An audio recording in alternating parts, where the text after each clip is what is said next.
Some people know, some people don't, but the results and the changes that are coming out of the real estate settlement that happened late last year and was kind of finalized early this year take place in the middle of August.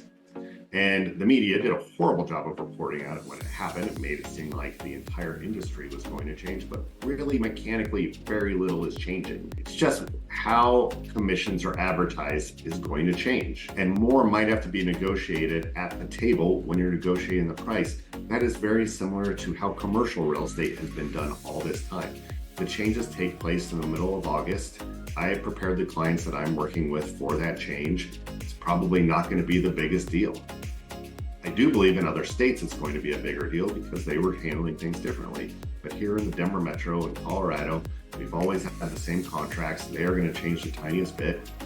I plan on filling them out the same way. And if there's more negotiating that happens, that's great as long as it's in the client's interest.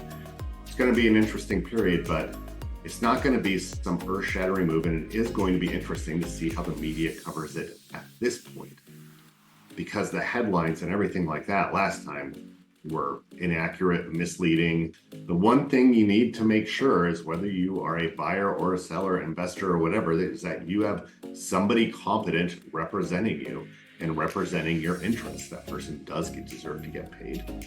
So it's going to behoove you to have somebody knowledgeable, experienced, passionate, all those things behind you in order to get things done.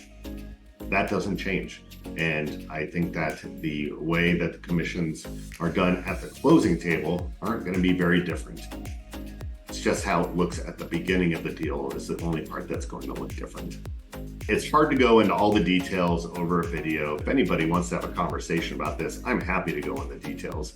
I'm happy to get into the weeds with you. What I do want to do is protect home ownership for individuals.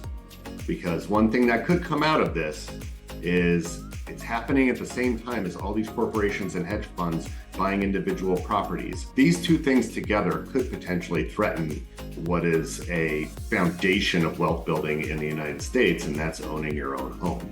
I don't want it to go away for you. I don't want it to go away for your kids and grandkids. This is a staple of how we create our own wealth and a great retirement in the United States, and we need to make sure we're protecting that.